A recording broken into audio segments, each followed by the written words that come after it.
Hello అండి, శ్రోతలకు నమస్కారం. వాస్తవం నుంచి వాస్తవంలోకి నవల 7వ భాగానికి స్వాగతం అండి. చదువుతున్నది లక్ష్మి. మమ్మీ, నానమ్మ నిన్ను పిలుస్తోంది. దీపు పిలిచే వరకు అలా ఉండిపోయారు. వస్తున్నాను పద. దీపుని పంపించి సింధు పక్కన కూర్చుంది మీనాక్షి. సింధు, నిన్ను నిజంగా అభినందించాలి. నీ అభిప్రాయాలు నాకు నచ్చాయా లేదా అన్నది కాదు, నువ్వు ధైర్యంగా నిలబడినందుకు అభినందించాలి. నిజంగా నేను నీ స్నేహితురాలిని కావడం నా అదృష్టం. సింధు చేతిని తన చేతుల్లోకి తీసుకుంటూ అంది. ధైర్యం కూడా కాదేమో, మొండితనం అనిపిస్తోంది. ఎనీహౌ, నువ్వు ఆర్థికంగా సక్సెస్ అయ్యావు. జీవితంలో నీకు ఆనందాన్ని ఇచ్చే తోడుంటే ఇక ప్రశాంతమైన దశ వచ్చేసినట్లే. నువ్వే నాకు తోడు. నాకు అసంతృప్తి ఏమీ లేదు. చాలా ఆనందంగా ఉన్నాను. అయితే శేషగిరి బారి నుంచి పెయింట్ అయినప్పుడు సేవ్ చేసింది మా అన్నయ్య అనే అనుకుంటున్నాను. ఆ స్థితిలో చూసినప్పటికీ కొంత గుర్తు ఉన్నట్లుగా అనిపిస్తోంది. తనేనేమో. మంచి స్నేహితులే మీరు. నవ్వి వెళ్ళడానికి లేచింది. మువ్వకి 4 ఏళ్ళు రావడంతో స్కూల్లో జాయిన్ చేయాలనుకుంది. కానీ తనకు నచ్చిన స్కూల్లో అడ్మిషన్స్ అయిపోయాయని తెలిసింది. ఆ మాటే మీనాక్షితో అంటే, మా అన్నయ్యకి వాళ్ళు తెలుసు, నేను మాట్లాడమని చెబుతాను అంది. వద్దు మీనా, నేను వేరే స్కూల్లో ట్రై చేస్తాను. అంత మొహమాట పడితే ఎలా సింధు? అన్నయ్య ఏమీ అనుకోడు. మొహమాటం కాదు తల్లి, నీకు చెప్పలేను నా బాధ, మనసులోనే అనుకుంది. మీనాక్షి గౌతమ్కి ఫోన్ చేసి చెప్పింది. మర్నాడు ఉదయం 9ంటికి రెడీగా ఉండమని చెప్పాడు. టెన్షన్గా వచ్చాడు. కారులో బయలుదేరారు సింధు, గౌతమ్, మువ్వలు. సింధు డైనింగ్ సీట్లో కూర్చుంది. పక్కన గౌతమ్ కూర్చున్నాడు. మువ్వని వెనుక కూర్చోమంది. పేచీ లేకుండా బుద్ధిగా తల్లి మాటని పాటిస్తూ వెనుక సీటు వైపు వెళుతున్న మువ్వని గౌతమ్ క్షణం పరిశీలించాడు. ఇండివిజువాలిటీ నేర్పడం మంచిదే, ఒక్కదాన్ని వెనక సీట్లో కూర్చోబెట్టి కాదు. క్షణమాగి, నా దగ్గర కూర్చోమని మీరు చెప్పండి ఇంగ్లీష్లో అన్నాడు. బాబోయ్, ఏం చేసినా తప్పులు ఎదుగుతాడు కాబోలు మనసులో అనుకుని, మువ్వ అంకుల్ దగ్గర కూర్చో అంది. గౌతమ్ మువ్వని ఒళ్ళో కూర్చోబెట్టుకున్నాడు. స్కూల్లో అడగబోయే క్వశ్చన్స్కి ప్రిపేర్ చేస్తున్నాడు. మువ్వతో ఇంత ఫాస్ట్గా అభిమానంగా మాట్లాడుతున్నాడు. మరి తనతో హేళనగా వెటకారం చేసినట్టు మాట్లాడతాడు. ఇతని మనసులో ఏముందో. దూరం నుంచే స్కూల్ వాతావరణం సింధుకు నచ్చింది. విశాలమైన ఆవరణలో కట్టబడిన బిల్డింగ్స్, ప్లే గ్రౌండ్, పచ్చని చెట్లు, రోడ్ పాయింట్ కాకపోవడంతో వాహనాల రొద లేదు. డైరెక్ట్గా కరస్పాండెంట్ దగ్గరికి వెళ్ళి మాట్లాడాడు. అతను అడిగిన వాటికి మువ్వ నీట్గా సమాధానం చెప్పింది. అతను ప్లీజ్ అయినట్టు కనిపించాడు. ఆఫీస్లో అప్లికేషన్ ఫిల్ చేసి ఇమ్మన్నాడు. ఇద్దరూ ఆఫీస్ రూమ్కి వెళ్ళారు. ఒక ఆయన పెద్ద బౌండ్ పుస్తకాన్ని ముందేసుకుని రాస్తున్నాడు. నుదుట పొడవు బొట్టు, పంచె, లాల్చి, వేళ్ళకి దేవుడి ఉంగరాలు. సంప్రదాయ పరిరక్షణే ధ్యేయం అన్నట్లుంది అతని వాలకం. అప్లికేషన్ ఇచ్చింది. పేరెంట్స్ వివరాలు, వృత్తి, అన్ని విషయాలు ఫైల్ చేసి ఉంచుతారు. దాంట్లో భాగంగా తండ్రి పేరు అన్నాడు. లేరు అంది. సానుభూతిగా చూడబోయి పక్కనున్న గౌతమ్ని గమనించి ఇద్దరిని ఏగాదిగా చూశాడు. తల్లి పేరు సింధూరా. మిస్సెస్ సింధూరా అని రాయిపోతుంటే మిస్సెస్ కాదు మిస్ సింధూరా అంది. అమ్మా, ఏమంటున్నారు? అర్థం కానట్లు బుర్రగొక్కున్నాడు. గౌతమ్ ఊరగా సింధు వైపు చూశాడు. అసహనంతో ఆమె నసలు ముడిపడ్డాయి. పాపకి తల్లిని నేను, మిస్ సింధూరా అని రాయండి. ఓహ్, పెళ్ళికా అంతల్లా? నాకు ఇలాంటివి కొత్తలేమా? తెలియక అడిగాను వెటకారంగా అన్నాడు. Mister, hold your tongue. రోషన్తో ఆమె పెదాలు అదురుతున్నాయి. అమ్మా, నేను తప్పేమన్నాను? పాపకి తల్లి అన్నారు, మిస్ సింధూరా అన్నారు. అర్థం కాక రిపీట్ చేశాను. అమాయకంగా వినయంగా అంటున్నా అందులో అంత హేళన, వెటకారం. గౌతమ్ వైపు చూసింది. తల వంచుకొని చిన్నగా నవ్వుకుంటూ పేపర్ వెయిట్ తిప్పుతున్నాడు. ఒళ్ళంతా బగ్గుమన్నట్లయింది. తల్లి ఎందుకంత కోపంగా ఉందో అర్థం కాక మువ్వ బిక్కమోహం వేసుకొని కూర్చుంది. ఇక తన ప్రభావం మువ్వ మీద ప్రారంభమైంది. ఈ పసికోన ఎలా తట్టుకుంటుంది? రవితేజ ఇలాంటి వాటికే కదా భయపడి అబార్షన్ చేయించుకోమన్నాడు. కానీ నేను ఎదుర్కొంటాను అని అనుకుని కోపాన్ని కంట్రోల్ చేసుకుంది. సరే, నా పేరు గార్డియన్గా రాసి నా ఆక్యుపేషన్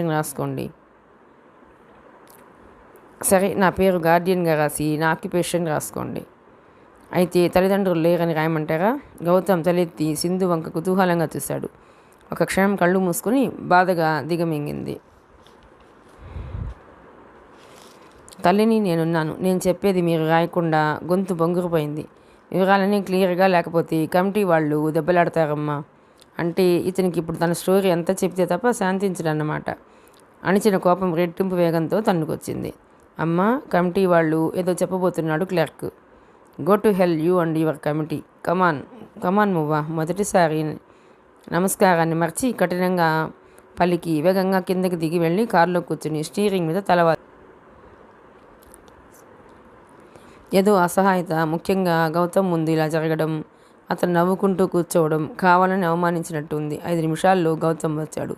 విండో దగ్గరికి వచ్చి, మనకి పాతవి అలవాటైనవి అందరికీ అలాగే ఉండాలని లేదుగా, పదండి వచ్చి సైన్ చేయండి, నేను మాట్లాడాను. అవసరం లేదు, నేను కొంచెం సంస్కారవంతమైన మేనేజ్మెంట్ ఉన్న స్కూల్లో, అందులో స్టాండర్డ్స్ తక్కువగా ఉన్నా వేస్తాను.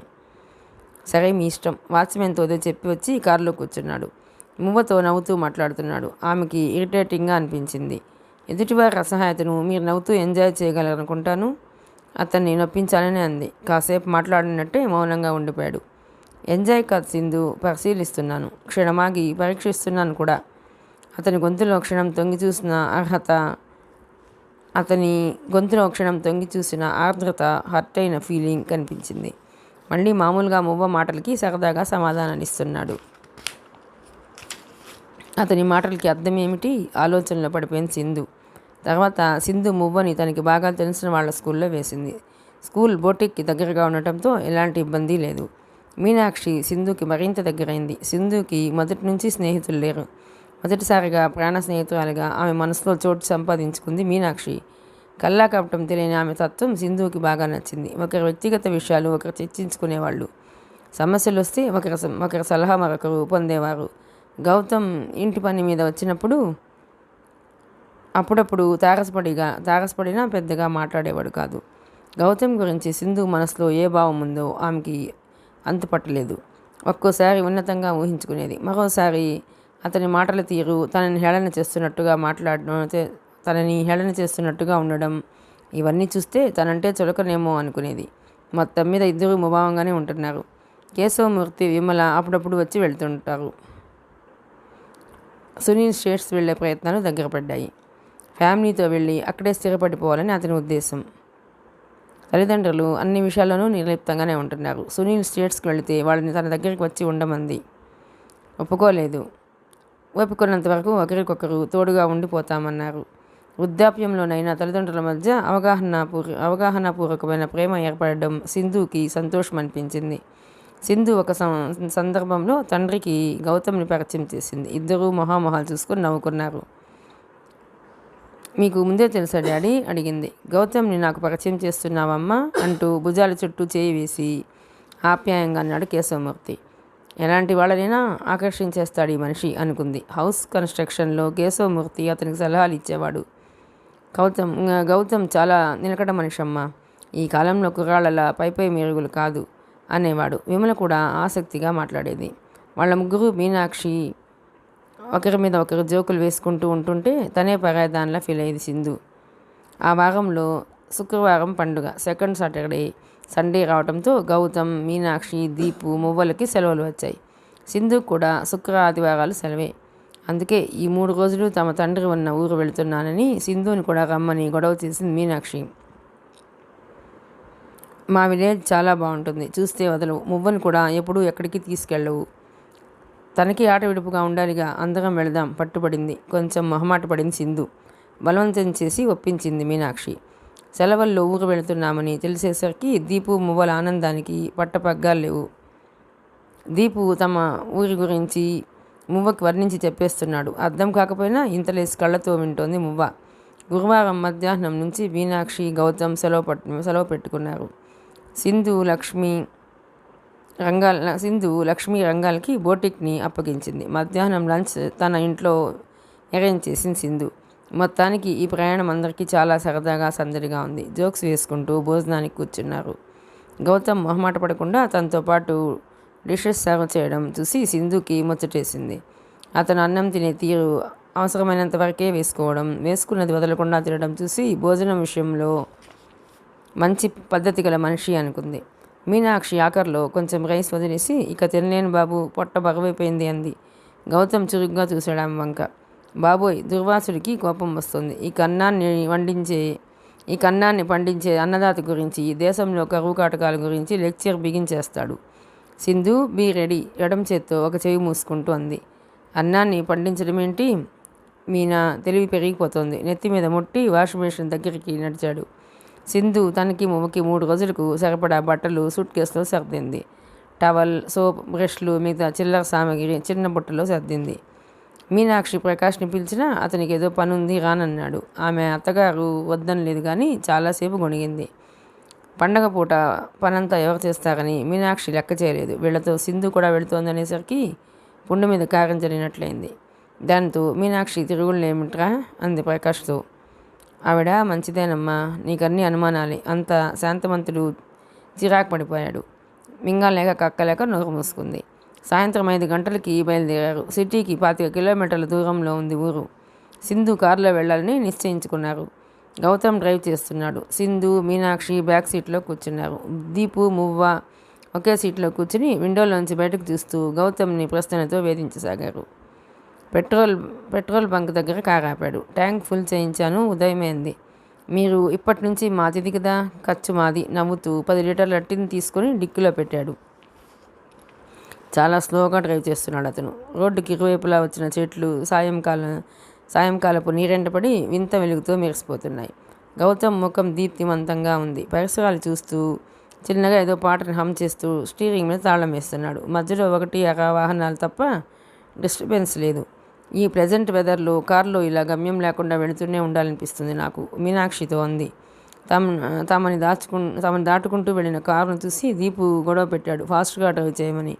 కారు స్ట్రైట్ రూట్లో కాక వేరే రూట్లో వెళ్ళడం చూసి ఇలా వెళితే దూరం కదా అంది సింధు. ట్రిప్ ఎంజాయ్ బిగించేశాడు అన్నయ్య. ఈ ప్లెజెంట్ వెదర్లో కారులో ఇలా గమ్యం లేకుండా వెళుతూ ఉండటం కూడా చాలా ఇష్టం కదన్నయ్య అల్లరిగా అంది మీనాక్షి. మీనా చిరుకోపంగాని చేయి పట్టుకుంది సింధు. సారీ చేతులు జోడించింది మీనాక్షి. వ్యూ మిర్రర్లో ఇద్దరు గొడవ చూసి నవ్వుకున్నాడు గౌతమ్. ఊరిలోకి కారు ప్రవేశించగానే అక్కడి వాతావరణం చూసి ముగ్ధురాలైంది సింధు. చుట్టూ రక్షణగా పచ్చటి కొండలు, ఊరు ప్రారంభంలో ఎడమ చేతి వైపు గలగలా ప్రవహిస్తున్న కాలువ, కుడి చేతి వైపు రామాలయం. కొంచెం ముందుకు వెళితే బాగా విస్తరించి ఊడలతో ఉన్న మర్రి చెట్టు, దాని మొదలు చుట్టూ రాయి, సిమెంట్తో కట్టిన రచ్చబండ, దాని మీద కూర్చుని పిచ్చాపాటి మాట్లాడుకుంటున్న 4-5 మనుషులు కారు వంక కుతూహలంగా చూస్తున్నారు. రోడ్లు, ఇళ్ళు పక్కాగా ఉన్నాయి. పల్లెైనా సదుపాయాలన్నీ ఉన్నట్లే ఉంది. చేయి తిరిగిన చిత్రకారుడు గీసిన ఛాయాచిత్రంలా ఉంది ఊరు.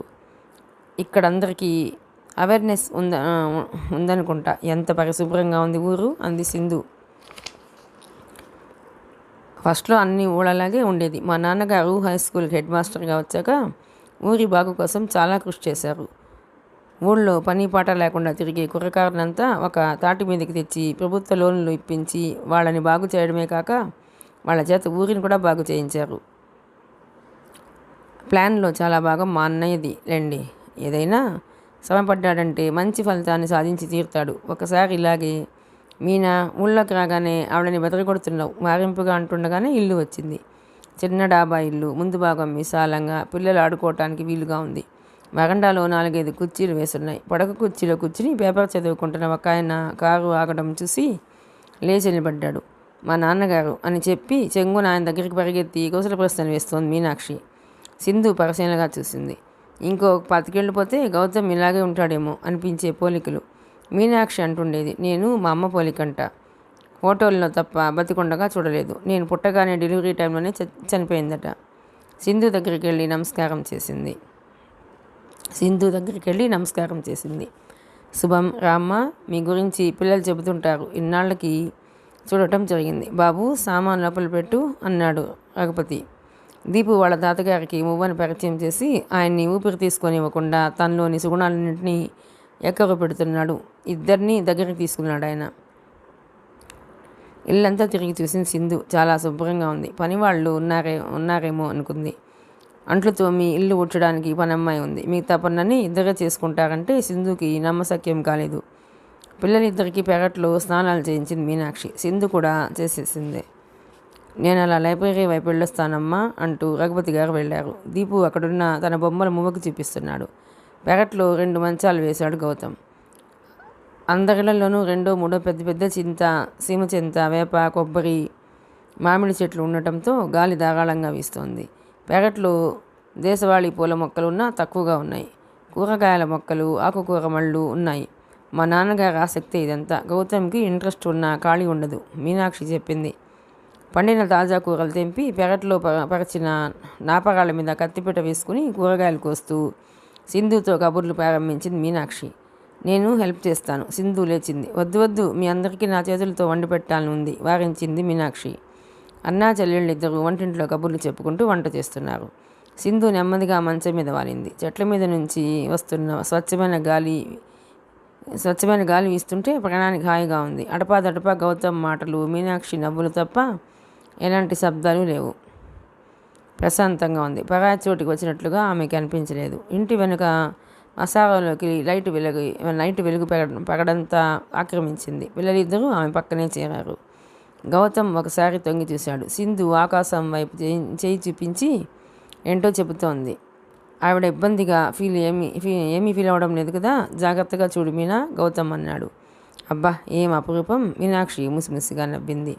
నువ్వేమీ ఊహించుకోవద్దు. గౌతమ్ ఏదో చెప్పబోతుండగా మీనా అని సింధు పిలుపు వినబడింది. ఏంటి సింధు? గుమ్మం వరకు వచ్చి ఆగింది. లైట్ తీసేయవా? ఏం? ప్రకృతి ఆస్వాదన, హుషారుగా చెప్పింది. మీనాక్షి గౌతమ్ను నవ్వుకున్నారు. మీనాక్షి స్నానానికి వెళ్ళింది. గౌతమ్ పెరటి గుమ్మంలో చేతులు కట్టుకొని నిలబడ్డాడు.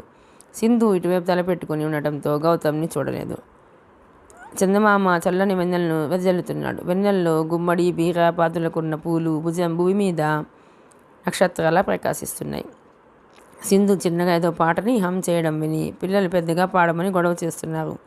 వాళ్ళ మాటని కాదనలేక లలిత గీతం పాడుతోంది సింధు. ఎంతో మృదువైన కంఠస్వరం, ప్రకృతిలో లీనమై సహజమైన భావోద్వేగంతో గుండెలోంచి పొంగుకొచ్చిన గీతం అది. ఆ గీతం గౌతమ్ మనసుని కరిగించి వేసింది. పాట మధ్యలో దీపు గౌతమ్ని చూసి మామయ్య రా అన్నాడు. సింధు మొహమాటంతో పాట ఆపేసి లేచి కూర్చుంది. గౌతమ్ దగ్గరికి వచ్చి మువ్వనెత్తుకుని వేరే మంచం మీద కూర్చుని ప్లీజ్ పాడటం ఆపొద్దు అభ్యర్థనగా అన్నాడు. రెండోసారి అడగకుండానే కంటిన్యూ చేసింది సింధు. పాట పూర్తయినా అతను ఏదో లోకంలో ఉండిపోయాడు. సింధుకి ఇబ్బందిగా అనిపించింది. పిల్లలిద్దరూ లోపలికి పరిగెత్తారు. తను వెళ్ళాలో వద్దు అన్నట్టు ఉండిపోయింది. అతనిలో తను ఎప్పుడూ చూడని సంచలనం కనిపిస్తుంది. ఆమెకి కొత్తగా ఉంది. మీనాక్షి స్నానం చేసి వచ్చి పెరట్లోకి చూసింది. తలదించుకుని కూర్చున్న సింధు ఏదో ఆలోచనలో ఉన్నట్లున్న గౌతమ్, అన్నయ్య, దమయంతి పిన్ని దగ్గరికి ఓసారి వెళ్ళొస్తాను. పిల్లలు పదండి బయలుదేరింది. మీనా, నేను వస్తాను. సింధు లేవబోయింది. నువ్వు ఇప్పుడు వద్దులే, ఎంత అరగంటలో వచ్చేస్తాను చెబుతూనే వెళ్ళిపోయింది. మీకు ఇక్కడ ఫ్రీగా ఉందా? గౌతమ్ ప్రశ్నకి ఉలిక్కిపడి తలూపింది. కాసేపు అయ్యాక మీలో ఎదుటివారిని ప్రభావితం చేసే శక్తి ఉందని ఎప్పుడైనా గమనించారా? సడన్గా అడిగాడు. ఏంటన్నట్లు చూసింది. అస్థిమితంగా కదిలి చేత్తో నుదురు రాసుకున్నాడు. అది ఆడవాళ్ళందరిలో లేనిది. దాన్ని కొంచెమైనా అర్థం చేసుకున్న వాళ్ళు సొంతం చేసుకోవాలనిపించేది. దానికోసం ఎన్ని సంవత్సరాలైనా ఎదురు చూడాలనిపించేది ఏదో ఉంది. సింధుకి అర్థమై కానట్లుంది. నాకు ఇలాంటి వాటి మీద నమ్మకం పోయి 4 ఏళ్ళు అవుతోంది. ఒకంత కఠినంగా అంది.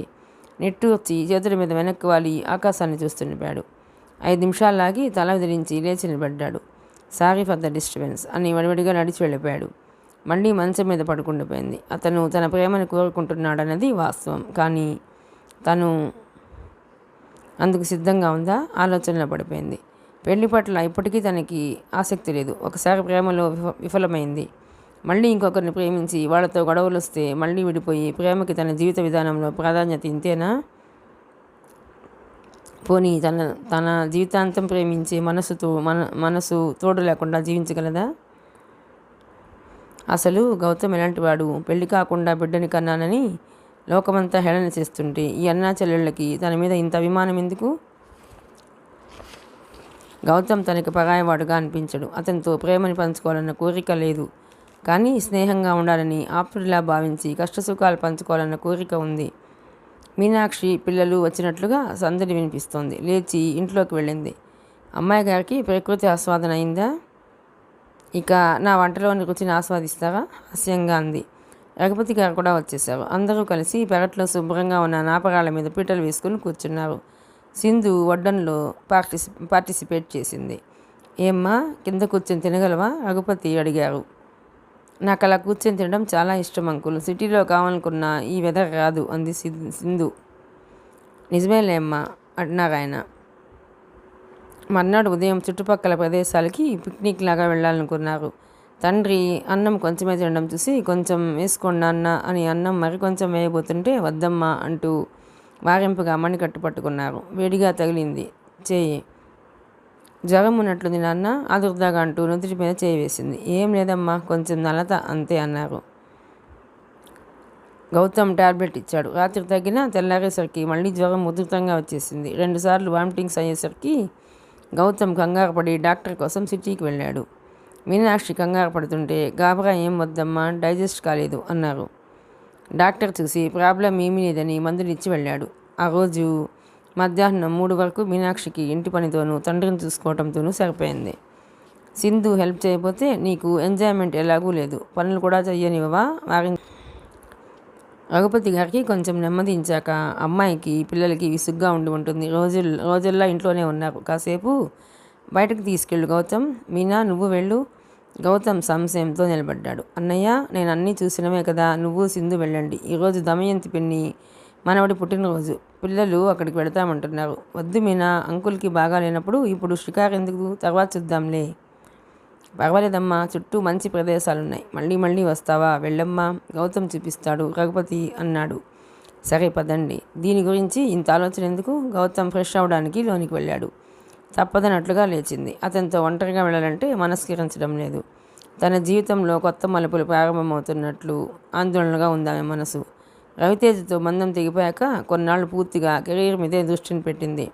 అందులో సక్సెస్ అయ్యి మనసు రిలాక్స్ అవుతున్న సమయంలో ఆమెకి ఆలోచనలు చుట్టుముట్టడం ప్రారంభిస్తున్నాయి. ఇక జీవితమంతా బిడ్డని పెంచి పెద్ద చేయడంలోనే ఆనందాన్ని పొందగలదా? అదెన్నాళ్ళు? పెద్దయ్యాక మువ్వ తను జీవితాన్ని తాను నిర్దేశించుకుని వెళ్ళిపోతే 50వ ఏడులో తనకి తోడెవరు?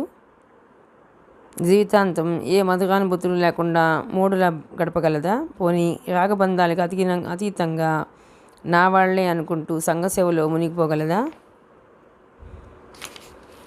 ఇట్టే స్పందించే మనసుని అంత కఠినపరుచుకోగలదా? రవితేజతో అనుబంధంలా కాక జీవితాంతం మించే బలమైన తోడు కావాలనిపిస్తోంది. తన అభిప్రాయాలు తెలిసి తనతో ఎవరు జీవిస్తారు? ఒకవేళ ఎవరన్నా ఒప్పుకున్న రవితేజలా విడిపోరని నమ్మకం ఏంటి? తన బోటి క్లిక్ అయ్యాక కొంతమంది మ్యారేజ్ ప్రపోజ్ చేశారు. అది తన అందం పట్ల డబ్బు పట్ల ఆకర్షణగా తనకి అనిపించింది. కానీ గౌతమ్ అలా కాదు. తనకు తెలుస్తూనే ఉంది, కానీ అంగీకరించలేకపోతోంది. తరచి చూస్తే కనీసం అతని స్నేహాన్ని నిలుపుకోవడం కోసమే తను అంగీకరించడం లేదు. తను ఎలాగో పెళ్లికి విముఖరాలు. పోనీ కలిసి ఉందామన్నా ఈసారి ఇతనితో గొడవలు వస్తే విడిపోవడం తను భరించగలదా? ఒకసారి ఆలోచన లేకుండా తీసుకున్న నిర్ణయానికే తను ఎంతో విచారిస్తుంది. ఈసారి తన జీవితంలో ఇలాంటివి పునరావృతం కాకూడదు. తనకి సరదాలు అనుభూతులు అనుభవంలోకి రాకపోయినా పర్వాలేదు, కోరి కష్టాలు తెచ్చుకోకూడదు. కానీ గౌతమ్ని మిగతా వారిలా ట్రీట్ చేయలేకపోతుంది. ఎక్కడో మనసు ఆర్ద్రమవుతోంది. అసలు అతనితో ఫ్రాంక్గా మాట్లాడి ఒక మంచి ఫ్రెండ్లా ఉండమని చెప్పాలి అనుకోగానే ఆమె మనసు తేలికపడింది. 4:30కి కారులో బయలుదేరారు. గౌతమ్ డ్రైవ్ చేస్తున్నాడు. పైజామా లాల్చీలో హుందాగా ఉన్నాడు. ఉంగరాల జుట్టు, తీరైన ముఖ కవళికలు, పచ్చగా కనిపిస్తున్న చెంపలు, మెడ. ఇతను ఇంత మ్యాన్లీగా ఉన్నాడు. ఇంతవరకు ఎంతమంది అమ్మాయిల మనసు దోచేశాడు అనుకోగానే నవ్వొచ్చింది. చిరునవ్వుతో వెలిగిపోతున్న ఆమె ముఖాన్ని చూసి ఏదో ప్రశ్నించిపోయి ఆగిపోయాడు. మీకు ఇంతవరకు ఎంతమంది అమ్మాయిల నుంచి లవ్ ప్రపోజల్స్ వచ్చుంటాయో అనుకుంటే నవ్వొచ్చింది. చనువుగా అంది. అదో రకంగా నవ్వాడు. కొత్త నిర్ణయం ఏమన్నా తీసుకున్నారేంటి? పొంతన లేకుండా అన్నాడు. బిత్తరపోయింది. ప్రేమికులు సిగ్గుపడుతూను స్నేహితులు చనువుగాను మాట్లాడుకుంటారని మీకేమన్నా జ్ఞానోదయమైందేమో తల కొట్టేసినట్లయింది. ఇతని ఉద్దేశం ఏంటి? మాటలతో దెప్పి పొడుస్తున్నాడు ఎందుకు? అసలు ఇతనితో మాట్లాడాల్సిన అవసరం తనకేంటి? వెంటనే సిటీకి వెళ్ళిపోవాలన్నంత రోషం వచ్చింది. వీళ్ళతో పరిచయాలు, మాటలు పట్టాలు ఇవన్నీ తనకెందుకు? 2 సార్లు సేవ్ చేస్తే చేసి ఉండొచ్చుగాక. అంత మాత్రాన తన మీద అతనికి ఏం అధికారం ఉంది? ఇతనికి సున్నితత్వం తెలియదు. తాను ఫ్రెండ్గా కూడా భరించలేదు. మనసు చేతుతిన్నట్లుగా తయారైంది. ఊరికి కొంచెం దూరంలో ఉన్న ఏటి దగ్గరికి తీసుకెళ్లాడు. ఏటి కనుచూపు మేరలో దూరంగా కనిపిస్తున్న పొలాలు చూపించి తమవేనని చెప్పాడు. వాటికి ఆపోజిట్లో పూర్వం రాజుల కాలంలో కట్టిన గుడి ఎత్తైన ప్రదేశంలో ఉంది. మెట్ల కింద చిన్న కోనేరు ఉంది, కానీ వాడుతున్న దాఖలాలు లేవు. ఆలనా పాలనా లేక గుడి పాడుపడిపోతే ఈ మధ్య ఊళ్ళో కుర్రాళ్ళంతా కలిసి గుడిని బాగు చేయించారు. వారానికి ఒకసారి పూజారి వచ్చి గర్భగుడి శుభ్రం చేసి వెళుతుంటాడు. దీనికి చాలా చరిత్ర ఉంది, కానీ ఆర్కియాలజీ వాళ్ళ దృష్టి ఇంకా దీని మీద పడలేదు చెప్పాడు. ముభావంగా తలాడించింది. గుడి అంతా తిరిగి చూశారు. గుడి అంతా తిరిగి చూశారు. మెట్ల మీద కూర్చుంది సింధు. దూరంగా ప్రవహిస్తున్న కాలువ, ఇంకోవైపు పంట పొలాలు కంటికి ఆహ్లాదాన్ని కలిగిస్తున్నాయి. సింధుకి కొంచెం దూరంలో కూర్చున్నాడు గౌతమ్. మౌనంగా ఉన్న ఆమెకేసి చూశాడు. ఆకాశం రంగు కాటన్ చీరలో వంపులు తిరిగిన శరీరం ఇమిడిపోయి ఉంది. శరీరాన్ని డామినేట్ చేసే ముఖం, పక్క నుంచి ముక్కు, నొసలు కొంచెం చిట్లించినట్లు కనబడుతోంది. ఎవరన్నా ఒక్క మాట అంటే ఎదురు సమాధానం చెప్పలేని వారు జీవితంలో అంత పెద్ద ప్రయోగం ఎలా చేశారు సింధు? మళ్ళీ వెక్కిరింపేమోనని అనుమానంగా చూసింది. నిజాయితీగా ఉంది అతని ముఖం. ఎదురు సమాధానం నేను చెప్పకలేకపోయి ఉంటాను అంటే వాళ్ళు నాకు ఆప్తులై ఉంటారు. మాట్లాడలేదు, మౌనంగా ఉండిపోయారు. గాలికి ధ్వజస్తంభపు చిరుగంటలు సవ్వడి చేస్తున్నాయి. ఒక్క ప్రశ్న అడుగుతాను, డైరెక్ట్గా సమాధానం ఇస్తారా? ఏంటన్నట్లు చూశాడు. 4 ఏళ్ల కిందట 2 సార్లు నన్ను సేవ్ చేసి కూడా మీ ఉనికి తెలియనివ్వలేదు. ఇప్పటికీ ఆ విషయమే నాతో మనసు విప్పి మాట్లాడరు. పోనీ అలాగని నేనంటే నిర్లక్ష్యంగానూ ఉండరు. మీ స్నేహితురాలిగా తగరు. ఎందుకంటే 7 ఏళ్ల కిందట ఊహల్లో మిమ్మల్ని ప్రియురాలిగా చూశాను. 4 ఏళ్ల నుంచి కాబోయే భార్యగా చూస్తున్నాను. ఎలాంటి తడబాటు లేదు అతని గొంతులో. ఎంత అహంభావం! ఉడికిపోయింది సింధు. ఇక నా ఇష్టాలు ఏమీ ఉండవా? అన్నీ మీ ఆలోచనలేనా? నా మనసులో ఉన్నది చెప్పాను. నేనేమీ ఒత్తిడి చేయలేదే. పెళ్లి చేసుకోవడం అన్నది అసంభవం. సంభవించాలని అది నాతోనే, అది నేను కోరుకుంటున్నాను. నిస్సహాయంగా తల తిప్పింది. అసలు మీకు నా గురించి ఏం తెలుసు. మీరు నాకు 7 ఏళ్ల నుంచి తెలుసు. యూనివర్సిటీలో నేను స్కాలర్గా ఉన్నప్పుడు మీరు పీజీ చేశారు. క్లాస్ పుస్తకాలు తప్ప వేరే ధ్యాస లేని మీకు నేను తెలియకపోవచ్చు. కానీ ఆపోజిట్ సెక్స్ ఆకర్షణలో అమ్మాయిని పరిశీలిస్తున్నప్పుడు ఎవరి ముఖంలో కనిపించిన అవగాహన ఏదో మీలో చూశాను. పెళ్లి గురించి నిశ్చితాభిప్రాయాలు ఉండేవి. అందం, డబ్బు, హోదా, వీటిని చూసి ప్రేమలో పడిపోవడం నాకు నచ్చదు. నేను ఇష్టపడే అమ్మాయికి జీవితం పట్ల అవగాహన ఉండాలి. ఆటుపోట్లను ఎదుర్కొని జీవితాన్ని తన చేతుల్లోకి తీసుకోవాలి. 3 రాత్రులు కాగానే లేదా పెళ్ళైన 2-3 ఏళ్లకి ఆ అమ్మాయిలో నేను తెలుసుకునేవి ఇంకేవీ లేదన్న భావన రాకూడదు. పీజీ అయ్యాక మీరు కంప్యూటర్ సెంటర్లో జాయిన్ అయినప్పుడు నా ప్రేమని తెలపాలనుకున్నాను. కానీ థీసిస్ సబ్మిట్ చేసే హడావిడిలో ఉండిపోయాను. తర్వాత 2 నెలలకే నేను ఆలస్యమయ్యానని తెలిసింది. మీ ఫ్రెండ్స్ ఇంకా చాలామంది హేళనగా మీ గురించి మాట్లాడేవారు. మీరు ఇంకొకరిని ఇష్టపడ్డారని తెలిసినప్పుడు ఒక గొప్ప అదృష్టాన్ని ఆహ్వానించడానికి ఆలస్యం చేసినందుకు బాధపడ్డాను. రాత్రిపూట రోడ్డు గడ్డంగా పడి ఉన్న మిమ్మల్ని చూసి ఈ అమ్మాయి సాహసాలు చేయటం మొదలుపెట్టిందే అనుకున్నాను. ఆ తర్వాత తెలిసింది రవితేజతో నీ అనుబంధం ఎలాంటిదో. నాలో క్యూరియాసిటీ పెరిగింది. అప్పటి నుంచి నీకు తెలియకుండా మీ వెన్నంటే ఉన్నాను. మీరు పెయింట్ అయి పడిపోయిన రోజు నేను యూనివర్సిటీలో ఉండగా పదే మీరు గుర్తొచ్చారు. 6th సెన్స్ అనుకోండి, మరి ఏదైనా అనండి. మీ ఎదుట పడకూడదు అనుకున్న వాడిని ఏదైతే అయ్యిందలేమని వచ్చాను. తర్వాత విషయం మీకు తెలిసిందే. రవితేజతో ఎఫ్ఐఆర్ ఫెయిల్ అవ్వడంతో మీ కెరీర్ వైపు దృష్టి మళ్లిస్తారని తెలుసు. అందుకే ఈ 4 ఏళ్ళు ఆగాను. ఇప్పుడు ఇల్లు మన కోసమే కడుతున్నాను. మీరు సరేనంటే పెళ్లి చేసుకోవడమే తర్వాయి. చివరి మాట నవ్వుతూ అన్నాడు. అంతవరకు తనకు తెలియకుండా 7 ఏళ్ల నుంచి తను ఆరాధిస్తూ తన జీవితంలోని ఆటుపోట్లని అతను పరిశీలించాడని తెలియగానే విభ్రాంతికి గురైంది. కానీ చివరిలో అతను అన్న మాటలకి ఒళ్ళు మండింది. మీరు ఒక నిశ్చయానికి వచ్చేస్తే చాలా. ఎదుటి వాళ్ళు ఎవరైనా ఒప్పేసుకుంటారన్నా మీ ఉద్దేశం? ఎవరైనా సంగతి నాకు తెలియదు. సింధు ఒప్పుకుంటారు ధీమాగా అన్నాడు. నేను ఒప్పుకోవడం లేదు. మీరు నాకు నచ్చలేదు ఖచ్చితంగా చెప్పింది. రియల్లీ అంటూ మెట్ల మీద చేతులు రిలాక్సింగ్గా వెనక్కి కాంచి కూర్చుని, ఎందుకు నచ్చలేదు? డబ్బా, అందమా, హోదానా అన్నాడు. నేను వాటి గురించి ఆలోచించను. మరి నా మనస్సు మంచిది కాదా? మీలో అన్ని సుగుణాలే, కానీ మీరంటే నా మనస్సు స్పందించడం లేదు అనేసింది. చిన్నగా నవ్వేశాడు. నిజంగా చెప్పండి, మీ మనసు స్పందించడం లేదు? అతని కళ్ళ నుంచి ఏదో హిప్నాటిక్ పవర్ తనని మెస్మరైజ్ చేస్తోంది. లాభం లేదు, తను చూడకూడదు. ఇంకా కొద్దిసేపు ఉంటే తను ఉలబడిపోతుంది. ఇతనంటే తనకేమీ ప్రేమ లేదు. 10 సార్లు అదే మాట మననం చేసుకుంది. గౌతమ్ లేచి ఆమె పక్కన వచ్చి కూర్చున్నాడు. సింధు పక్కకు జరగబోయింది. చేతిని పట్టుకుని ఆపాడు గౌతమ్. ఆమె చేతిని తన చేతిలోకి తీసుకున్నాడు. వేళ్ళు చిన్నగా కనిపిస్తున్నాయి. ముఖానికి చిరు చెమటలు. దగ్గరగా తీసుకోవాలన్న కోరిక బలీయం కాగా అతి కష్టం మీద ఆపుకున్నాడు. సింధు, నేనంటే ఇష్టం లేదని, నా సమక్షంలో ఏ స్పందనను కలుగజేయడం లేదని చెప్పు. ఆమె ముఖాన్ని తన వైపుకు తిప్పుకొని అన్నాడు. నేను ఇప్పుడు ఏమీ చెప్పలేను. చెప్పినా అది క్షణికావేశంలో చెప్పినట్లు అవుతుంది. కానీ మీ ప్రేమని నేను చులకన చేయడం లేదు. రవితేజ్ ఎప్పుడు అంటుండేవాడు, మన పట్ల ప్రేమని వ్యక్తం చేసిన వారితో మనం కలిసి ఉండని లేకపోని వాళ్ళ ప్రేమని తేలిక చేయకూడదు అని. ఈ మాటల్లో ఏదో ఆకర్షణ కనిపించగానే ప్రేమలో పడిపోయే తాత్కాలిక ప్రేమల గురించి కాదు. మనస్సు లోతుల్లోంచి సంపూర్ణ అవగాహనతో మనసా వాచా కర్మణ జీవితాన్ని మనకు అర్పించాలనుకునే వ్యక్తిని ఏదో బలీయమైన పరిస్థితులు ఉంటే తప్ప తిరస్కరించదు. బలీయమైన పరిస్థితులు ఉంటే తప్ప తిరస్కరించదు. ఏంటా పరిస్థితులు సింధు? మీకు తెలుసు, పెళ్ళికి నేనెంత విముఖరాలను. అది ఒకప్పటి మాట కదా. లేదు నేను ఇప్పటికీ ఆ మాట మీదే ఉన్నాను. ఎందుకు మీకు పెళ్ళంటే అంత నిరసన? ఎందుకా? పెళ్ళై ఉంటే మీనాలాగానో లేకపోతే ప్రశాంతి లాగానో మాంచి ఆ 2 రకాలుగా నేను ఉండలేను. ఆ స్వేచ్ఛని నేను కావాలని పోగొట్టుకోలేను. లోకమంతా ఒక తీరుగా ఉండదుగా.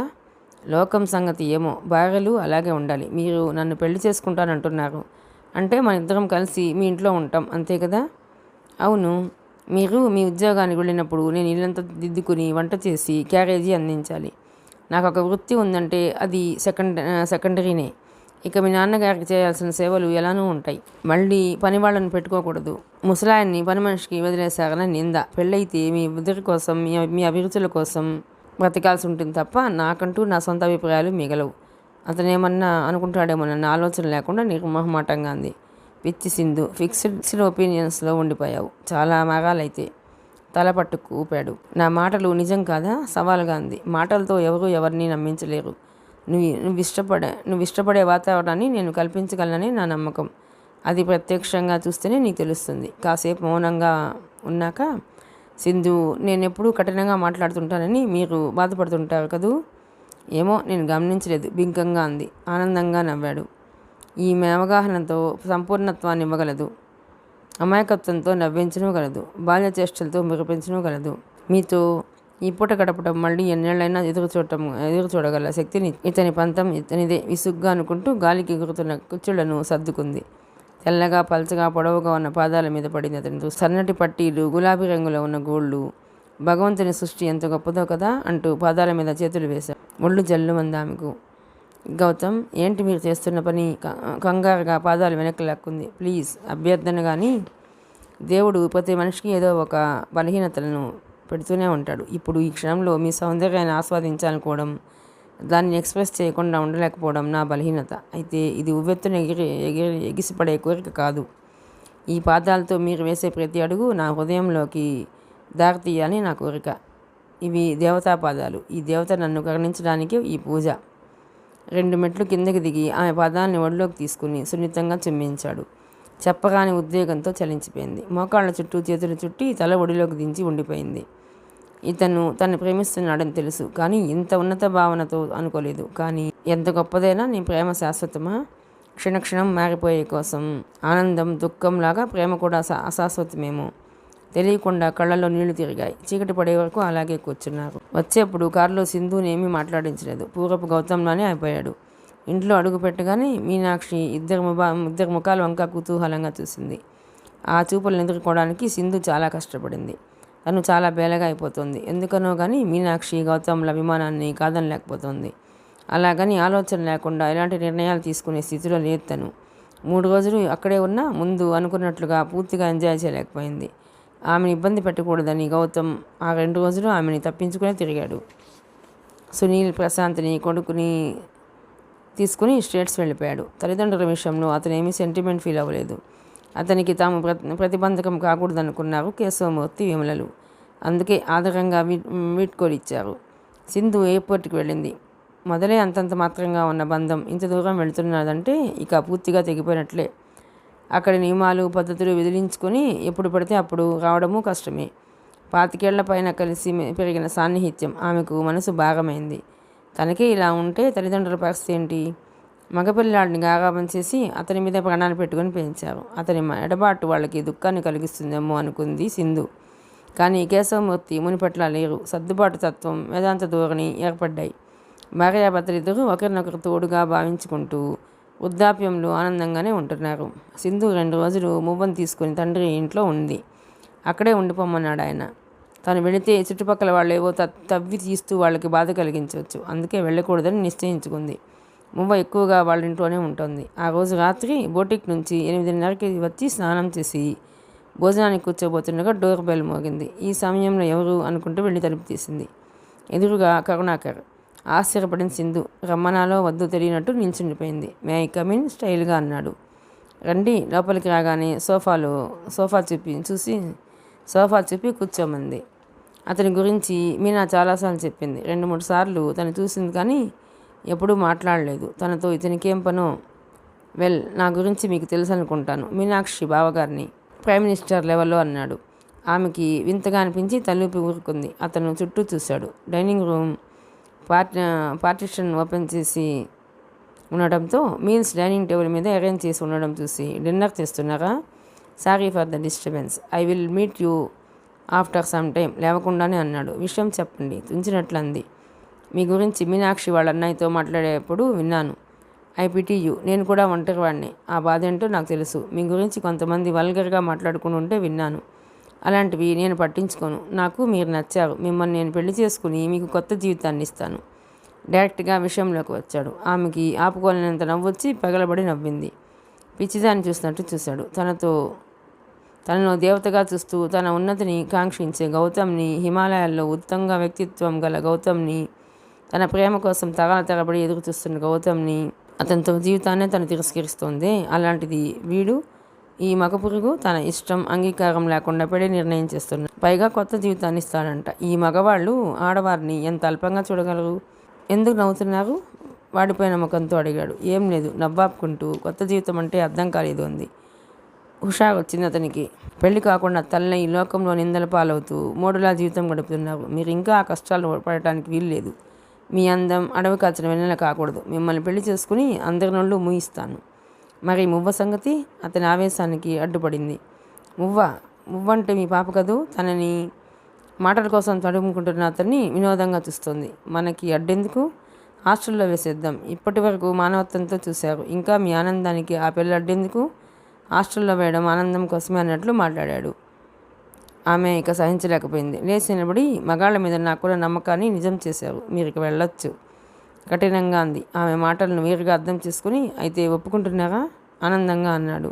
మువ్వకి నేను కన్నతనని, హాస్టల్లో ఉంచడానికి కాదు నేను తనని కన్నది. ఇక నేను ఆనందంగా 1 గంట కబుర్లు చెప్పడానికి కూడా సాధ్యమైనంత వరకు వ్యక్తిత్వం ఉన్నవాళ్ళనే ఎంచుకుంటాను. అలాంటిది మీతో పెళ్ళ? You are insulting me. నాకు వ్యక్తిత్వం లేదా? అది నేను చెప్పక్కర్లేదు. ఏ సైకియాట్రిస్ట్ దగ్గరకు వెళ్ళి మీరు ఒకసారి పరీక్ష చేయించుకోండి. చాలా విషయాలు తెలుస్తాయి. వంటరాడదని నీకెంత అహంభావం పనికిరాదు. మిస్టర్ కరుణాకర్, ముందు మర్యాద నేర్చుకోండి. ఆ తర్వాత ఆడవాళ్ళకి కొత్త జీవితం గురించి ఆలోచించవచ్చు. అసలు ఏం చూసుకొని నీకెంత పొగరు? రేపు ఈ పాటికి రోడ్డు మీద వెళ్లకుండా చేయగలను. ఆమె వైపుకు 1 అడుగు వేశాడు. సింధు నిల్చిన చోటు నుంచి కదలకుండా సూటిగా అతన్నే చూడసాగింది. గుమ్మం దగ్గర చప్పుడేసరికి ఇద్దరూ తిరిగి చూశారు. గౌతమ్. ఇద్దరూ అచేతనంగా ఉండిపోయారు. మొదట తేరుకున్న కరుణాకర్ వడివడిగా అడుగులేస్తూ గుమ్మం వరకు నడిచాడు. గౌతమ్ అడ్డు తొలగి భుజం మీద నుంచి తల తిప్పి అతను గేటు దాటే వరకు చూసి లోనికి వచ్చాడు. అతనిలో అంతకు ముందు కనిపించిన అసహనం ఇప్పుడు లేదు. ఉష్ మంటూ సోఫాలో కూర్చుండిపోయాడు. మువ్వ లేదా? లేదు, అమ్మ దగ్గర ఉంది. డైనింగ్ టేబుల్ వైపు చూసి భోజనం చేయండి, చల్లారిపోతుంది అన్నాడు. మీరు చేశారా? ఇద్దరం తిందాం రండి లేస్తూ పిలిచింది. మీనా వాడి ఇంట్లో చేశాను. క్యారియాన్. టీపాయ్ మీద డిజైన్ బుక్ పరిశీలించసాగాడు. 10 నిమిషాల్లో భోజనం ముగించి యాపిల్ కట్ చేసి ప్లేట్లో వేసి అతనికి ఇచ్చింది. కడుపు ఫుల్గా ఉంది. అయినా నాకు అతిథి మర్యాద చెయ్యాలా? గూఢార్థంగా అన్నాడు. వచ్చేవారి స్థాయిని బట్టి చేసే మర్యాద కూడా మారుతుందిలేండి. వెంటనే జవాబిచ్చింది. మీరు మాటకి మాట జవాబు ఇవ్వగలరే అన్నట్లు ముసిముసిగా నవ్వాడు. 1 విషయం చెప్పాలని వచ్చాను ఉపోద్ఘాతంగా అన్నాడు. ఉత్సుకతగా చూసింది. నేను 1 వారం టూర్ వెళుతున్నాను. సరిహద్దు యుద్ధంలో మరణించిన సైనికుల కుటుంబాలను చూడటానికి వెళుతున్నాను. పరామర్శించడానికా? లేదు, అలా చేస్తే వాళ్ళని అవమానించినట్లే. వాళ్ళని చూసి ధైర్యం అంటే ఏంటో నేర్చుకుందామని. కాసేపు ఆగి తనకి తానే చెప్పుకుంటున్నట్లుగా, మనం ఇక్కడ ఇంత ప్రశాంతంగా సంతోషంగా కబుర్లు చెప్పుకుంటున్నాం. మనకి ఆ ప్రశాంతతని సంతోషాన్ని కలుగజేయడానికి ఎంతమంది జవాన్లు తమ జీవితాన్ని పణంగా పెడుతున్నారు. వారికి వారి కుటుంబాలకి చేయగలిగితే ప్రభుత్వము, సంస్థలు, వ్యక్తులు ఆర్థిక సాయం చేయగలం. అంతే. అంతకు మించి సానుభూతిని వారు మన నుంచి ఆశించరు. మనమే వారి నుంచి స్ఫూర్తిని పొందాలి. ఆ సైనికుల కుటుంబాలు చూపించే ధైర్యంలో 10వ వంతు ఉన్నా మనమేనాడు మన జీవితాల్లో సమస్యల్ని తలుస్తూ ఏడుస్తూ కూర్చోము. చివరి మాట తనను ఉద్దేశించి అన్నాడా అన్న సందేహం వచ్చినా పెద్దగా పట్టించుకోలేదు. ఈ వారంలో వీరమరణం పొందిన సైనికుల కుటుంబాలను చూడాలనుకుంటున్నాను. ఎల్లుండి సాయంత్రం గోదావరికి రిజర్వేషన్ చేయించుకుంటున్నాం. నా ఫ్రెండ్స్ శ్రీధర్ నేను వెళ్ళాలనుకున్నాం, కానీ తనకి అర్జెంట్ పని నుండి డ్రాప్ అయ్యాడు. మా నాన్నగారికి ఈ మధ్య జ్వరం తగ్గింది కదా, జర్నీ చేయలేరు. మరి మీకు రావాలని ఉందా? నేను అతను సడన్గా అడిగేసరికి ఏం చెప్పాలో తోచక తడబడింది. ఆ ఇంట్రెస్ట్ ఓపిక ఉంటేనే.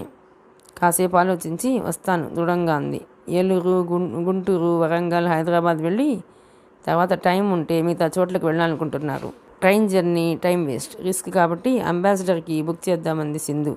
ఇద్దరికీ డ్రైవింగ్ వచ్చు కాబట్టి తను ఫ్రెండ్ది తెస్తానన్నాడు. జర్నీ అనగానే మువ్వ సరదా పడుతుంది చూడండి అన్నాడు. మువ్వను తీసుకువెళదామా? ఇబ్బందిగా చూస్తూ అంది సింధు. ఏం? ప్రశ్నార్థకంగా చూసి, పిల్లలకి చిన్నప్పటి నుంచి సాహసవంతమైన జీవితాలను పరిచయం చేయాలి. ఏదో గుర్తు వచ్చినట్లు క్షణమాగి, అయితే ఆ పరిచయ ప్రభావం వారికి సంఘంలో మంచి పేరును తెచ్చిపెట్టేదిగా ఉండాలి మనసులో అనుకుని తీసుకువెళ్ళకూడదని కాదు. సునీల్ స్టేట్స్కి వెళ్ళాక మమ్మీ డాడీ లోన్లీ ఫీల్ అవుతున్నారు. మువ్వ అక్కడే ఉంటుంది ఈ మధ్య. తన ఆటపాటలతో వాళ్ళకి కాలక్షేపం అవుతుంది కదా. ఓ సారీ, మీ ఇష్టం అయితే. మీనా ఏం చేస్తుంది? 2 రోజుల నుంచి కలవలేదు. చుట్టాలు వచ్చినట్లున్నారు. తను మీకు సారీ చెప్పమంది. దేనికి? ఆశ్చర్యంగా అడిగింది సింధు. కరుణాకర్ విషయంలో. తనకి ముందే తెలుసా ఇలా జరుగుతుందని? లేదు, ఊహించింది. ఈ మధ్య 2-3 సార్లు మీ గురించి అడుగుతున్నాడంట. తనకి డౌట్ వచ్చింది. ఈరోజు అందరం డిన్నర్ చేస్తుంటే హడావిడిగా తిరిగి డ్రెస్ అయ్యి బయలుదేరాడు. డౌట్ వచ్చి బయటకు వచ్చి చూసింది.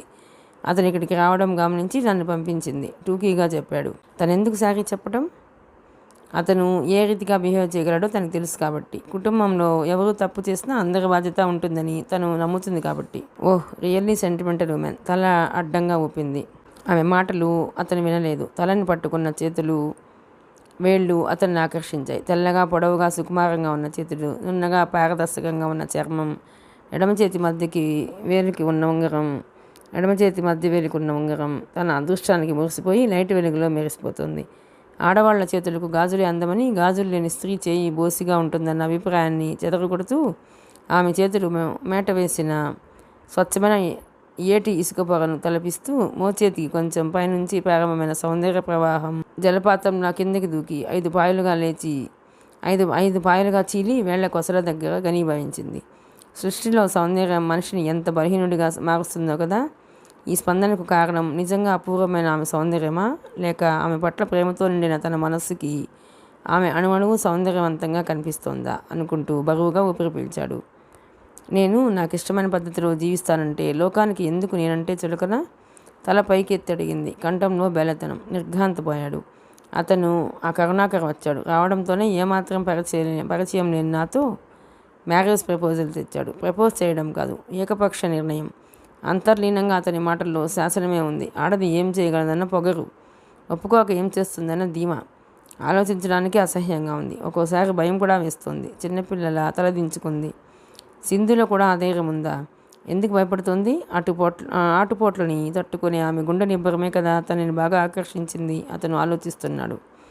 ఒక్కోసారి ఈ జీవితం అంటే విసుగొస్తుంది. ఎవరూ తెలియని చోటుకి, నా జీవితం ఎవరికీ చర్చనీయాంశం కానీ చోటుకి పారిపోవాలని ఉంది. నిరుత్సాహంగా ఉంది. చిన్నగా నవ్వాడు. తన బాధ ఇతనికి నవ్వుగా ఉందా?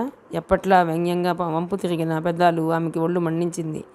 దాంతోపాటే జ్ఞానోదయము అయింది. తను అధైర్యపోయినప్పుడల్లా తనని రెచ్చగొడుతూ మళ్ళీ ఉక్రోషంతోనైనా తను స్థిరంగా ఉండేటట్టు చేస్తున్నాడు. అందుకే ఆ నవ్వు, అలాంటి మాటలు. ఆమెకి కోపం దిగిపోయింది. సందర్భం లేకుండానే మనసాగా నవ్వింది. ఆనందంగా చూశాడు. గుండ్రి యాక్షన్ కళ్ళెగరేస్తూ మెచ్చుకున్నాడు. ఆదివారం ఉదయం 6 గంటలకు బయలుదేరారు. వెళ్లే ముందు మీనాక్షికి చెప్పడానికి వెళ్ళాడు. పెళ్లికి ముందే హనీమూనా? చిలిపిగా నవ్వింది. మీనా ఏంటా మాటలు మందలింపుగా అన్నాడు. పౌరుషంగా ధ్వనించింది అతని స్వరం. అతను ఏనాడు తనని కసగడం అలవాటు లేక కళ్ళల్లో నీళ్లు తిరిగాయి. సారీ, సరదాగా అన్నాను. దుఃఖం కంఠానికి అడ్డుపడింది. ముందే నెత్తి మీద నీటి కుండలు చిన్నగా ముట్టికాయ వేసి, నువ్వు సరదాగానే అన్నావు, కానీ ఆ మాట ఆమె వ్యక్తిత్వాన్ని కించపరిచినట్లు కాదు. అదీ కాక పొరపాటున చనువుతో ఆమె దగ్గరే ఉంటే తను ఎంత బాధపడుతుంది. Still she is not interested to get marriage అని అంటప్పుడు మన మాటలు వింటే తన పరిస్థితిని మనం అడ్వాంటేజ్గా తీసుకున్నాం అనుకోదా. ఆమె నన్ను ఇష్టపడుతోందని తెలుసు, కానీ తనకి పెళ్ళి అంటే మొదటి నుంచి వైముఖ్యం. నిజంగా నా ప్రేమ ఆమెను కదిలిస్తే మా పెళ్లి జరుగుతుంది. ఎన్నేళ్ళైనా ఎదురు చూస్తాను తప్ప ఒత్తిడి తేను. బలవంతం మీద జరిగే పెళ్ళి నిలబడదు. అఫ్కోర్స్ నేను అప్పుడప్పుడు మేమిద్దరం కలిసి జీవించడం గురించిన ఊహలు ఆమె దగ్గర ఎక్స్ప్రెస్ చేస్తుంటాను. వారించలేక వినలేక ఇబ్బంది పడుతుంది. గౌతమ్ కసిరాడన్న విషయం మర్చిపోయి కుతూహలంగా ఉంది మీనాక్షి. అన్నయ్య, సింధు చాలా మంచిది కదూ. అమ్మ మధుర మీనాక్షి, మళ్ళీ సింధు స్తోత్రం మొదలుపెట్టావా? నేను వెళ్ళాలి. బయలుదేరాడు. మధ్యాహ్నానికల్లా ఏలూరు చేరుకున్నారు. వసంత మహల్లో 2 సింగిల్ రూమ్స్ తీసుకుని ఫ్రెష్ అయ్యి రెస్టారెంట్లో భోజనం చేశారు. సరిహద్దు పోరాటంలో మరణించిన ఒక సార్జెంట్ కుటుంబాన్ని చూడటానికి వెళ్ళారు. ముందే ఫోన్ చేసి చెప్పడం వలన అతని భార్య ఇంటి పద్దనే ఉంది. ఇంట్లో బంధువులు 7-8 మంది వరకు ఉన్నారు. రొటీన్ ప్రశ్నలు అయ్యాయి. ఆమెను పరిశీలనగా చూసింది. 25 ఏళ్ల పైన వయస్సు. తన భర్త మరణించాడన్న దుఃఖాన్ని కప్పివేస్తూ దేశ రక్షణలో ప్రాణాలర్పించాడన్న గర్వం ఆమె ముఖంలో తొణికిసలాడుతోంది. మనసులో ఎంత బాధైనా ఉండని ఆవిడ మాటల్లో కించిత్తు కూడా బయటపడటం లేదు.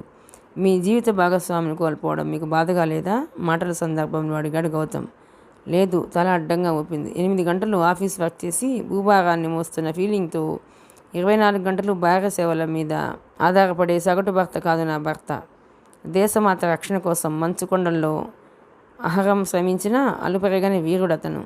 ఏ ప్రత్యేకతలు లేని సాధారణ భర్తతో 100 ఏళ్ళు కలిసి జీవించే కన్నా ఒక సైనికుడి భార్యగా 100 గడియలు గడవడంలో నేను ఆనందాన్ని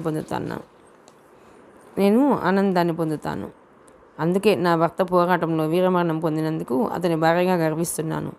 గౌతమ్ ఆమెని చాలాసేపు ప్రశ్నలు అడిగాడు. సమాధానాలు టేప్ చేశాడు, ఫోటోలు తీశాడు. వచ్చే ముందు మీ నుంచి స్ఫూర్తి పొందడానికి ఈ ప్రశ్నలు అన్యదా భావించవద్దని కోరాడు. ఆమెని కలిసి వచ్చాక మనసు భాగమైన అది కూడా ఏదో చైతన్యానికి దారితీస్తున్నట్లు అనిపించింది ఆమెకు. రాత్రికి అక్కడే బస చేసి తెల్లారి ప్రయాణం కావాలనుకున్నారు. మర్నాడు హోటల్ నుంచి హనుమాన్ జంక్షన్ రూట్లోకి చాలా త్వరగా చేరుకోవటం ఇద్దరికీ ఆశ్చర్యం అనిపించింది. ఇదివరకు ఏలూరు దాటుతుంటే ట్రాఫిక్ ప్రాబ్లమ్స్తోనూ రైలు గేట్లు పడటం మూలంగానూ 2-3 గంటలు పట్టేది. రైలు గేట్లు దాటాల్సిన అవసరం లేకుండా ఫ్లైఓవర్ బ్రిడ్జిలు, బైపాస్ రోడ్లు ప్రత్యేకంగా నిర్మించడంతో ఏలూరుకు ట్రాఫిక్ సమస్య తీరిపోయింది. ఏలూరు నుంచి గుంటూరు, వరంగల్ రెస్ట్ లేకుండా తిరిగారు. ఎక్కడికి వెళ్ళినా ఎవరిని కదిపినా చైతన్యపూరితమైన దేశభక్తి ప్రేరేపితమైన పలుకులే తప్ప నిరుత్సాహంగా ఎవరూ లేరు. అక్కడక్కడ ఒకరిద్దరు పెద్దవాళ్ళు దుఃఖాన్ని ఆపుకోలేక రోధించినా కాసేపటికే సర్దుకున్నారు. ఒక వీర జవాన్ భార్య 18 ఏళ్లకే భర్తని కోల్పోయింది. మా పెళ్ళై 2 నెలలైంది. నా భర్తతో నేను కలిసింది వారమే. కొత్తగా పెళ్ళైన వాళ్ళు చెప్పుకునే స్వీట్ నథింగ్స్ కూడా మాకు లేవు. తను పరిచయమైన ఆ వారంలో మా మధ్య మొహమాటమే పోలేదు. కానీ దేశమాత పిలుపు విని యుద్ధరంగానికి వెళ్ళిన తర్వాత తను నాకు జీవితాంతం గుర్తుంచుకోదగిన స్వీట్ నథింగ్స్ని పంపించారు. చూడండి, లోపలికి వెళ్ళి కొన్ని ఉత్తరాలు తెచ్చి చూపించింది. గౌతమ్ సంశయిస్తుంటే కవర్లు విప్పి అతని చేతిలో పెట్టింది. కొత్తగా పెళ్ళైన వాళ్ళు రాసుకునే ప్రేమ లెక్కల లేవవి. వీర సైనికుడు సొంత గడ్డని రక్షించుకోవడానికి పడుతున్న ఆరాటం అడుగడుగునా కనిపిస్తుంది. పోరాటంలో తను ఎంత ప్రగతిని సాధించాడో నన్న ఆనందం అతను రాసిన ఉత్తరాల్లో కనిపిస్తుంది. ఆఖరి ఉత్తరంలో తను మరణిస్తే తన భార్య జీవితం మూడుబారిపోకూడదని, తిరిగి వివాహం చేసుకోమని, అది సైనికుడినేనని, ఆమెకు పుట్టిన బిడ్డను కూడా తనలాగే సైన్యంలో చేర్చమని అడిగాడు.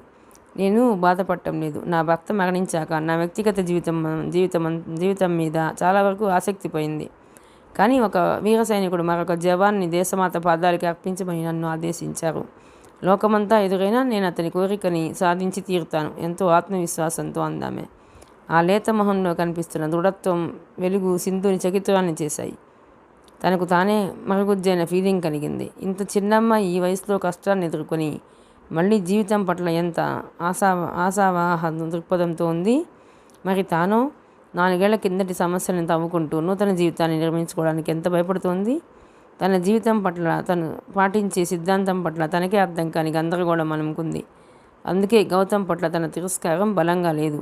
ఆలోచనలతో బుర్ర వేడెక్కింది. ఆ రోజంతా డల్గా గడిపింది. కళ్ళు మూసినా తెరిచినా ఆ అమ్మాయి స్మృతిపదంలో మెదులుతూ తన బలహీనతలను ఎత్తి చూపుతుంది. జర్నీలో అలసిపోయిందేమోనని గౌతమ్ ఆమెని కదిలించలేదు.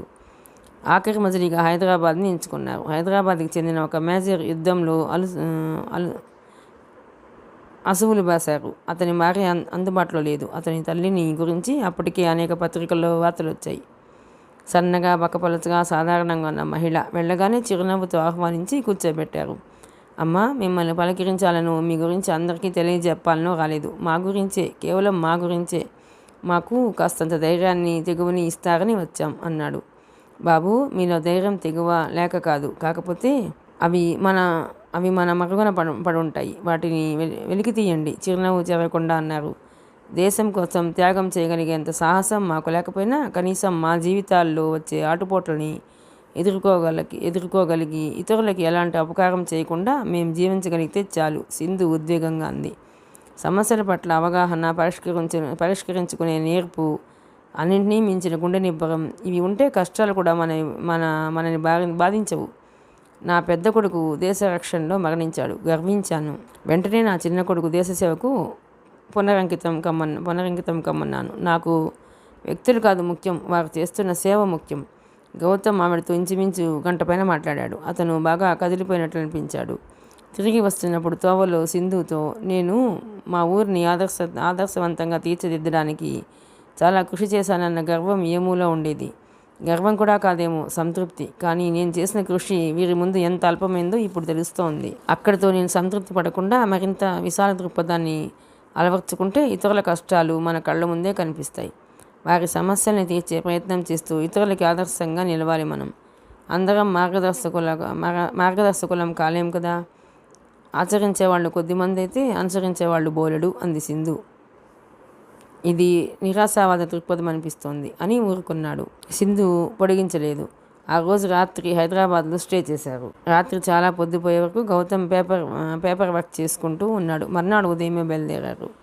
రాత్రంతా వర్షం కురిసి తెల్లారేసరికి తిరిపిచ్చింది. వాన వెలిసిన చల్లటి వర్షపు గాలి వీస్తోంది. విండోస్ పైకెత్తి మొహానికి తగులుతున్న గాలిని ఇష్టంగా పిలుస్తోంది సింధు. ఈ వారం అంతా ఒకే ధ్యాసలో ఉండిపోవడం వల్ల మిగిలిన విషయాలేవి పట్టించుకోలేదు. ఇప్పటికిప్పుడు మువ్వని చూడాలనిపిస్తోంది సింధుకి. ఏనాడు తను వదిలి ఇన్ని రోజులు ఉండలేదు. అక్కడికి రోజు ఫోన్ చేసి మాట్లాడుతుంది కూడా. అయినా బెంగగా ఉంది. మువ్వ చేష్టలు, ముద్దు మాటలు గుర్తొస్తున్నాయి. ప్రతి మాట స్పష్టంగా పలకాలని ప్రయత్నించే మువ్వని చూసి కేశవమూర్తి ఆశ్చర్యపోయి, 2 ఏళ్లకే కరిదిగుచ్చు మకరి సరసికి కరిబిత్ గిరిబిత్ అంటూ తెలుగు పద్యాలు నేర్పించేవాడు. అక్షరాలు వేగంగా పలికేసి ట్యూన్ మెయింటెనెన్స్ చూసి పగలబడి నవ్వేవాడు. చిన్న వయసుకే ఎంతో అవగాహన శక్తిని ప్రదర్శించేది. మువ్వ గురించిన ఆలోచనలతో సింధు ముఖం దీప్తివంతమైంది. అంత మనోహరంగా ఏం ఆలోచిస్తుందో అనుకుని కాసేపు ఆగాక మీరు మువ్వ గురించి ఆలోచిస్తున్నారు కదూ, సడన్గా జోస్యం చెప్తున్నట్లు అన్నాడు.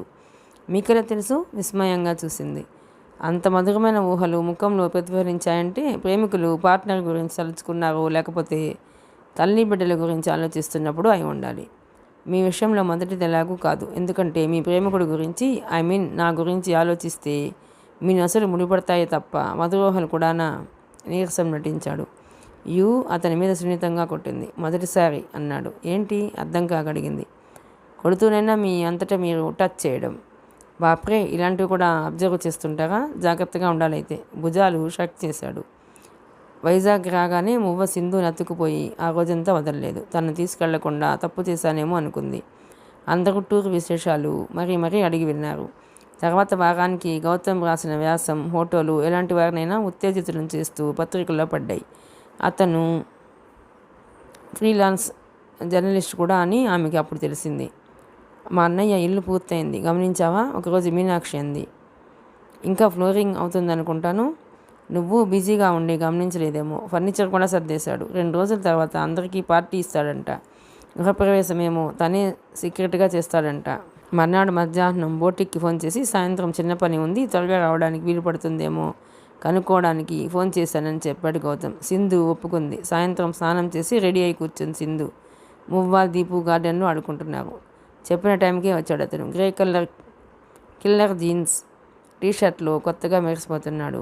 బ్లాక్ స్ట్రాప్ ఉన్న వాచ్ అతని చేతి తెల్లదనాన్ని మరింత మరిగితం చేస్తుంది. కుడి చేతి వేలికి ఉంగరం, తలంటుకున్న జుత్తు అలలలుగా కదులుతోంది. కొత్తగా తనను పరిశీలించిన సింధుని చూసి ఎప్పుడన్నా మనసు బాగా హుషారుగా ఉన్నప్పుడు ఈ నా శరీరం మీద ప్రేమ పుట్టుకొచ్చి దానికి అలంకరణ చేయాలనిపిస్తుంది. అందుకే ఈ హంగామా. బాగాలేనా? చిన్నపిల్లాడిలా అడిగాడు. అతని మాటలకి గలగలా నవ్వేసింది. ఇన్నాళ్ళు ఏ సాధువో మునో ఈ జనారణ్యంలోకి వచ్చి నానా అగచాట్లు పడుతున్నట్లు అనిపించేది. ఇప్పటికీ మా మనుషుల్లో పడ్డారు. అతను నవ్వేశాడు. ఏదో పనుందన్నారు. అర్ధోక్తిలో ఆపింది. ఇల్లు చూడలేదుగా, మీరు చూపించాలని. పక్కిల్లేగా, ఎప్పుడైనా చూడొచ్చు కదా. మీకు తెలీదు, లేవండి. అప్పుడే లోపలికి వచ్చిన మువ్వని ఎత్తుకుని ముద్దు పెడుతూ అన్నాడు.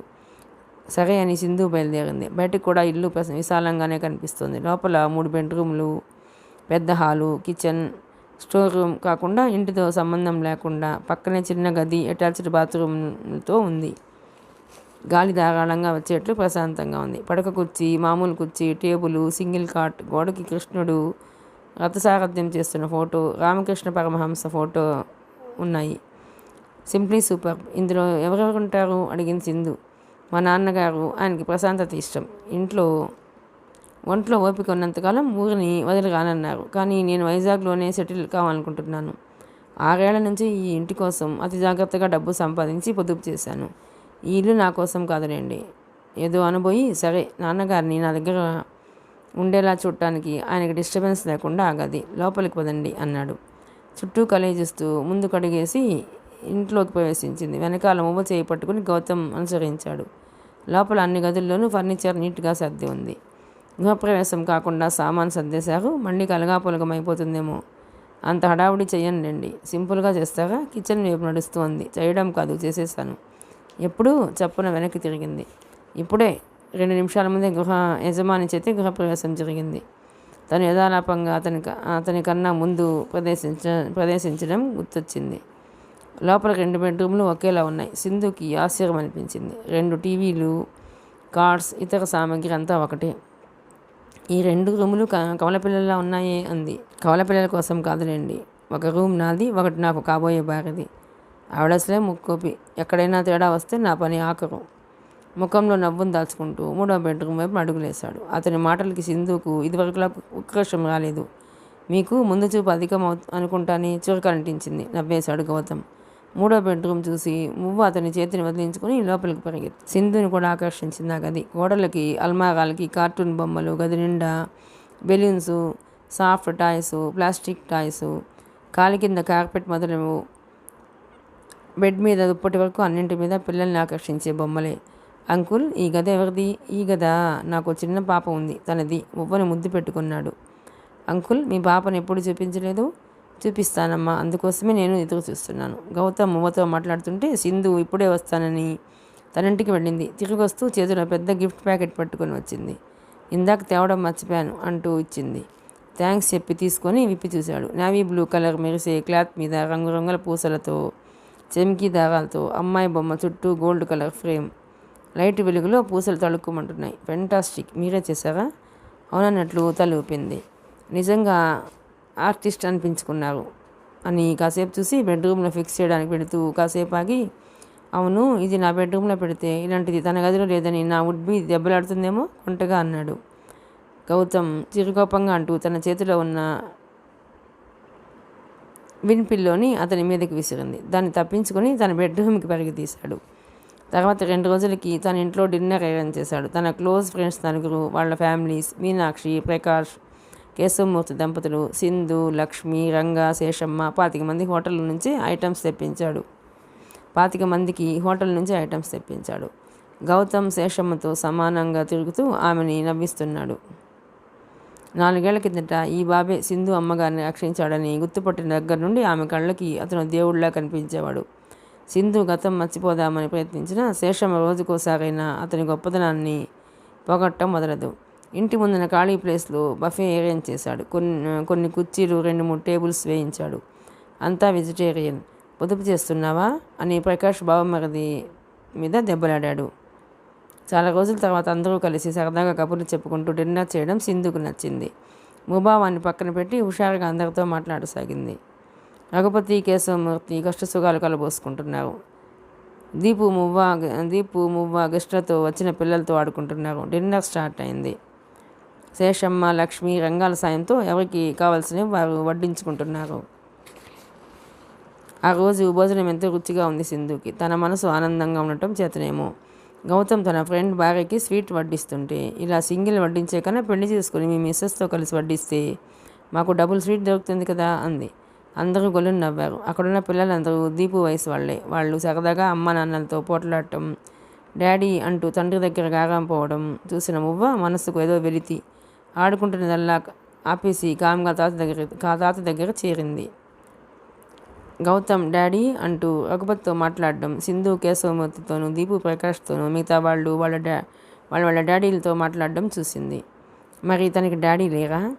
మమ్మీ తాతగారు తనకి అన్నీ కొని పెడతారు, కానీ డాడీ కూడా ఉంటే ఎంతో బాగుంటుంది. నెమ్మదిగా శేషం దగ్గరికి వెళ్ళి, నీకు డాడీ ఉన్నారా అని అడిగింది. ఓలమ్మ బుజ్జమ్మ గారికి నోటి నిండా మాటలే అని ముద్దాడి, మా నాయన చచ్చిపోయినాడు కదమ్మా అంది. నాయన కాదు, డాడీ లేరా?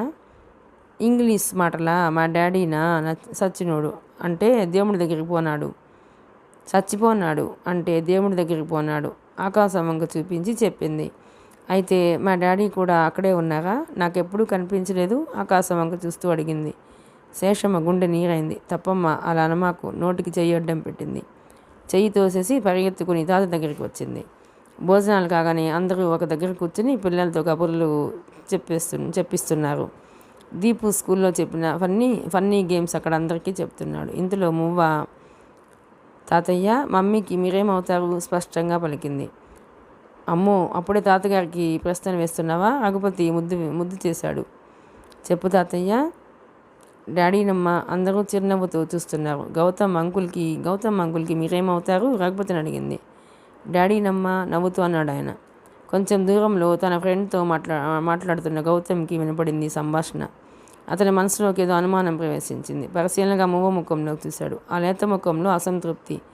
ఏదో జరగబోతుంది అనిపించింది గౌతమ్ మనసుకి. మువ్వ, బెలూన్స్ ఇస్తానురా ఆ టాపిక్ నుంచి డైవర్ట్ చేయాలని పిలిచాడు. వద్దు తల అడ్డంగా తిప్పి, మమ్మీ మరి నా డాడీ ఏరి? సింధు వైపు తిరిగింది. అందరూ నిర్ఘాంతపోయారు. ఇలాంటి ప్రశ్న మువ్వ తన్ని ఎప్పుడో ఒకప్పుడు అడుగుతుందని, దానికి సమాధానం చెప్పాలని తెలుసు. కానీ ఆ పరిస్థితి ఇంత తొందరగా వస్తుందనుకోలేదు. అది ఇలాంటి సిచ్యువేషన్లో అందరి ముందు ఆమెకి తల కొట్టేసినట్లే. దగ్గరికి రాబోయిన గౌతమ్ ఆగిపోయాడు. మువ్వ, నేనున్నాను, తాతయ్య అమ్మమ్మ ఉన్నారు, కానీ డాడీ లేరుగా. మాట్లాడలేకపోయింది సింధు. వాతావరణం బిగుసుకుపోయినట్లయి అందరూ తన వంక కోపంగా చూస్తున్నట్లు అనిపించి మొండితనాన్ని ప్రదర్శిస్తూ, నాకు డాడీ ఇప్పుడే కావాలి పెంకిగా మారం చేసింది మువ్వ. స్టాప్ టాకింగ్ కఠినంగా అంది సింధు. ఎప్పుడు తల్లి ఆదేశాలను పాటించి మువ్వ ఈసారి ఖాతరు చేయలేదు. అందరికీ ఉన్న డాడీ తనకే లేరు. కావాలని అడిగితే ఎవరూ తన మాట పట్టించుకోవడం లేదు. అందుకే ఉక్రోషంతో కన్నీళ్లు వస్తున్నాయి. ఎవరి ముందు ఎప్పుడూ పేచీ పెట్టకూడదని సింధు మొదటి నుంచి మువ్వకు చెప్పేది.